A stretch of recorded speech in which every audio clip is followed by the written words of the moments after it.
to Stories Podcast. I'm your host, Amanda Weldin. Today's story is called Rip Van Winkle, an adaptation of the classic story by Washington Irving, written for you by Daniel Hinds. Thanks! Enjoy the episode. Rip Van Winkle. Once upon a time, there was a pleasant, ruddy man named Rip Van Winkle. He lived in a small town in the Catskill Mountains, on a farm with his wife, his son, and an old dog named Wolf.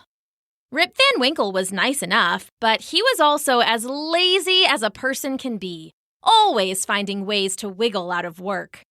He was happy enough to help his neighbors with a bag here and a bucket there, but he saw no benefit to working at home, preferring to lay around with Wolf in the shade. To be fair, his little farm mostly grew weeds and stunted cabbages, and most of those were eaten by his mangy cow. "Come on now, George," Rip would say while he scratched her fondly behind the ears. "We've got to leave some cabbage for the soup now, okay?" The cow would just moo back at him, crunching and chewing and paying him no mind at all. Rip had named his cow George after the King of England, declaring them to be equally useless and difficult. This was in the early days, before America was its own country. Back then, the states were just a colony of England and were ruled from far away by the English king, George III. A lot of Americans didn't think it was a very fair way to be ruled, but they hadn't quite decided what to do about it yet. In the same way, Dame Winkle, Rip's wife, hadn't quite decided what to do about her lazy husband. At first, she was always trying to get him to help out, but she quickly found that to be a losing battle. Over the years, they had figured out a system, though. On his days off, Rip was free to go off to hunt or fish. As long as he came home with a big trout or a rabbit for dinner, he was free to nap away most of the day in the shade with his dog. The two were a perfect pair, sprawled and snoring, with Rip's grubby backpack for a pillow. When he wasn't off hunting or fishing or napping, Rip would take work at a local King's Inn, where he was supposed to clean tables and sweep the floors. More often than not, though, he was found sitting on the porch, laid back in the shade with Wolf, and chatting with whoever happened by. He was quick to make a joke and always had a smile, so the townsfolk loved him, even if it drove his boss, Mr. Vedder, crazy.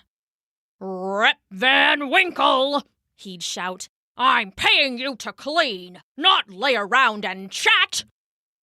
"Oh, of course, Mr. Vedder," Rip would say, shooting a wink at whoever he was chatting with.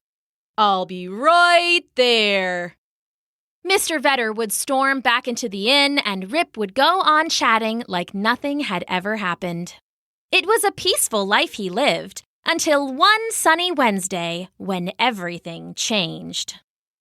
"All right, I'm gonna go out for a little bit of hunting," he called to his wife, who was hustling their son off to the schoolhouse with no help from her husband. "I'll be back for dinner." "You'll be back with dinner, right?" his wife said, patient as she could manage. Right, Rip said, only then remembering to grab his musket, which was an old sort of gun. "Is there anything else you need done today, my dear wife?" he asked. Dame Winkle turned to answer with a few chores, but Rip had already slipped out the door. She could see him through the window now, whistling his way up the trail into the Catskill Mountains. His shaggy dog Wolf ambled up beside him, and the pair stretched into the sun. "Ugh, those two," said Dame Winkle, shaking her head with frustration. "A lazier pair I've never met." Rip took his time, as always, climbing the trail until he found the perfect spot to hunt. Well, really, the perfect spot to nap, if we're being honest.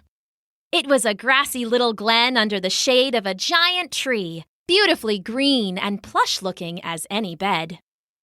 "What do you think, Wolf?" he asked the dog, sprawling onto his back. "Seems like a good place to hunt to me." Wolf spun a half-dozen times, dug at the ground, and then sprawled out right beside his owner. Rip smiled in the shade, enjoying his favorite pastime, until he heard the sounds of someone struggling nearby.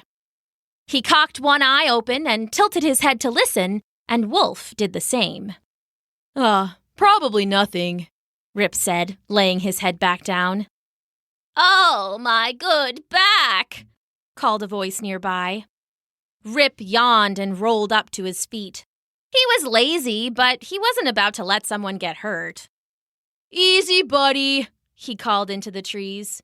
"I'm coming to help." "Aroo!" called Wolf.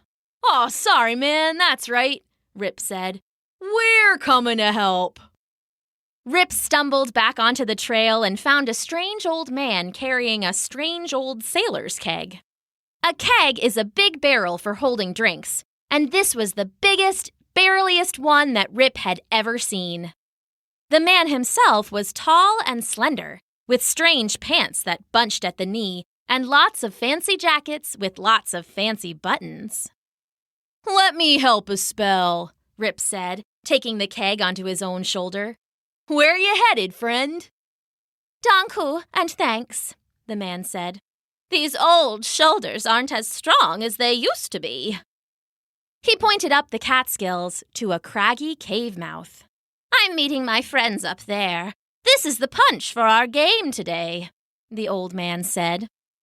As Rip Van Winkle and Wolf craned their necks to look at the cave, they were shaken by a sudden burst of thunder, like a fist punching through the sky. It roared out of the mouth of the cave, and a chorus of muffled voices cheered. "We're late for the game," the old man said. "Quick with that punch now, and you could have a glass or two." Rip had gotten awfully thirsty carrying the keg, and he was curious, but also a little afraid, to see what the thunder was all about.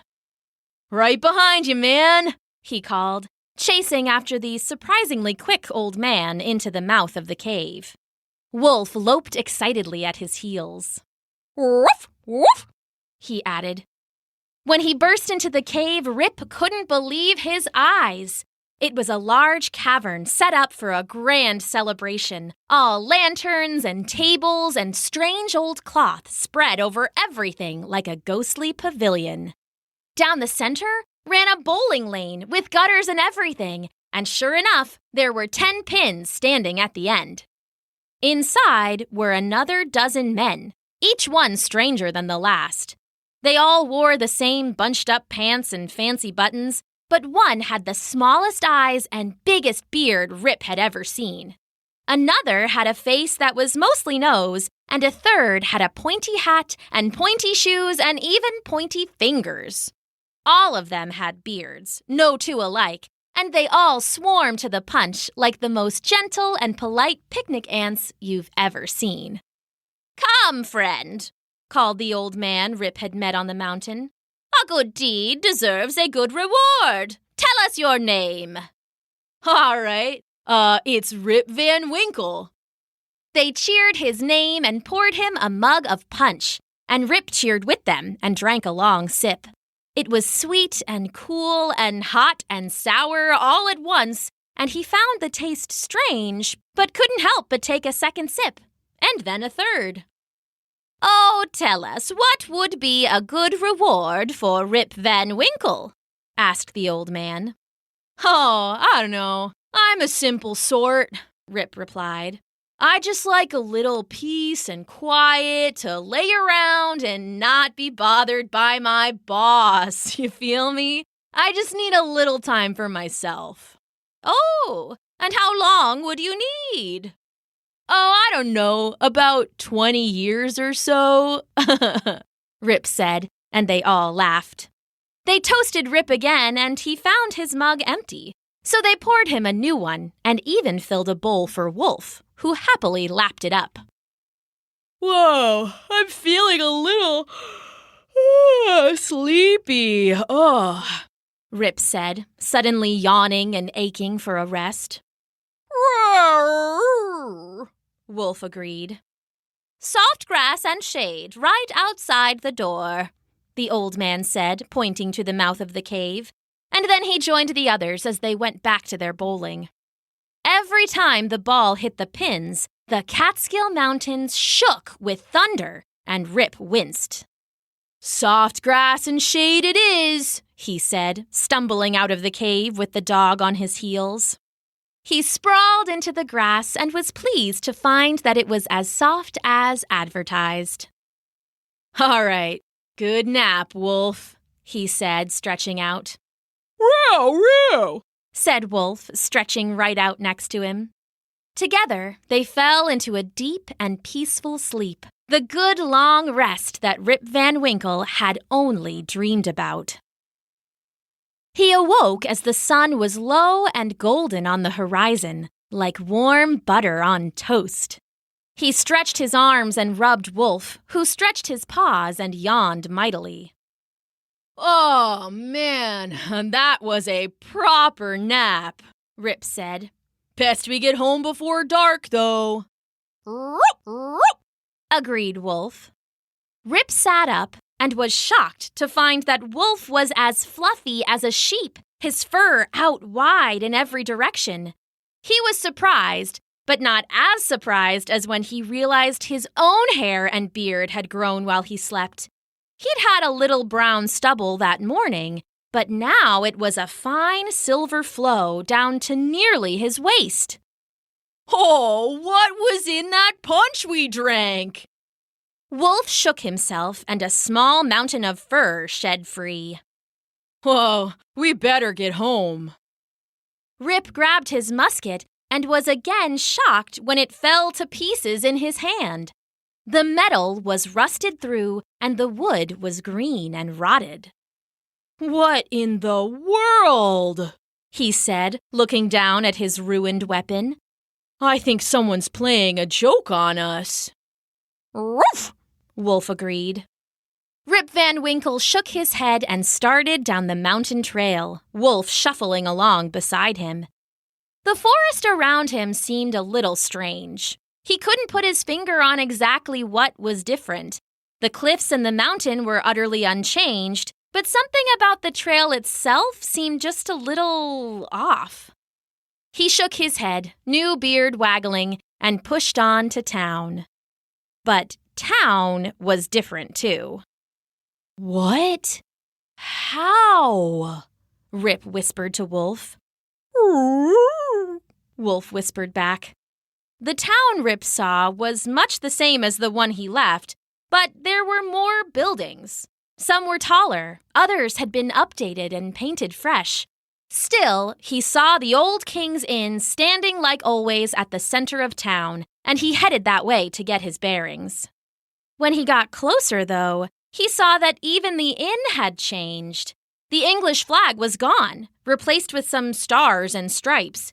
Even the picture of King George had changed, replaced by some American general named Washington. What was in that punch? He asked himself again. A crowd of arguing people emerged from the inn, and when they saw Rip standing there in the street, they circled around him. Excuse me. Excuse me. We need you to settle a debate for us, one of the ladies said. Yes, said a fellow. Are you a federal or a Democrat? Neither, Rip said, utterly confused. Well, who'd you vote for then? I'm sorry, vote? Asked Rip. I'm a loyal subject to King George III. He thought it was the right answer. Even if you didn't like some distant king telling you what to do, at the time, that wasn't something you said in polite company, or even rowdy company like this. Oh, an English loyalist, cried the fellow. Don't you believe in America, sir? America? Listen, I don't know what's going on here. Where is Mr. Vedder? I work for him here, and he'll tell you I'm a good guy. Now it was the crowd's turn to look confused, but a lady spoke up. Mr. Vedder moved away about 10 years ago, she said. Gosh, how long have you been away? Only a night, Rip said, but he suddenly wasn't sure. He thought about his rusted musket, his long and wild beard, those strange men and their strange punch. I've lived here for 5 years, and I've never seen you before," said one of the inn's patrons, and a chorus of voices all agreed. "Do you know, Dame Winkle? Has anyone seen, Dame Winkle?" Rip asked. "She moved west about 15 years ago with a new husband," said the lady. "After her first husband never came back from the mountain, she met a nice man and moved on. And I will say that hubby number 2 is a real cutie." "What? Who never came back? I'm back. I'm Rip Van Winkle." "No, you're not," said the man. "That's Rip Van Winkle." He pointed to another man, just now coming out of the inn. Rip looked and then did a double take. The man looked nearly just like him. Why, he could almost be him. "Oh, wait," said the lady. "That there is Rip Van Winkle Jr. Are you Rip? It can't be you. It's been 20 years or something." 20 years? Rip said, as he remembered the joke he had made to the strange men in the mountains. "I've been gone 20 years? "Dad?" the young Van Winkle man said, pushing through the crowd. "Dad! Oh, it's really you! And Wolf, too!" "Ruff!" Wolf said, wagging his tail and sniffing at the man who he had last seen as a boy. "Where have you been?" "Oh, I went hunting up in the woods," Rip said. "And I met a man in strange clothes carrying a keg up the mountain, so I helped him out. Then he went and met some friends, so I watched them do some bowling, and I had a little punch, and then I just laid down for a quick nap." "Oh, we've heard the thunder of the fairy bowling. Everyone knows those Catskill woods are enchanted." "Oh, that explains it. You drank some fairy brew. They gave you 20 years' rest." Rip sank down to the porch, realizing he'd gotten exactly the reward he'd asked for. 20 years, he said. "All right, tell me what I missed." They all headed back into the inn, Rip and his son, Rip Jr., hugging mightily as they went.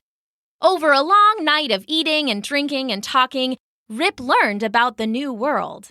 America was a free country. The former Dame Winkle had married a younger man who built houses for a living and almost never napped. Rip Jr. was married with 2 kids and ran a successful farm, and 100 other world-shaking facts. For a time, Rip and Wolf were upset about losing 20 years. But then an amazing thing happened. Rip realized that he had aged a little while sleeping, so now he and Wolf both were practically old men. So no one expected much from him. He was free to live in his son's spare room, play with his grandchildren until he got tired or bored, and then lay around and rest whenever, just like he had always wanted. He spent his days on the steps of the President's Inn, as it was newly named, and told his wild story to anyone who would listen, just like old times. Only now there was no boss in his ear, yelling at him to get back to work. And warm afternoons, Rip and Wolf would walk up into the mountains, sprawl out in the shade, and take their naps. You might think that 20 years of sleep would be enough for any person, or any dog for that matter, but old Rip Van Winkle was as lazy as a person can be. And now, with no king, no boss, no wife, and no job, he could finally get all the rest he wanted. The end.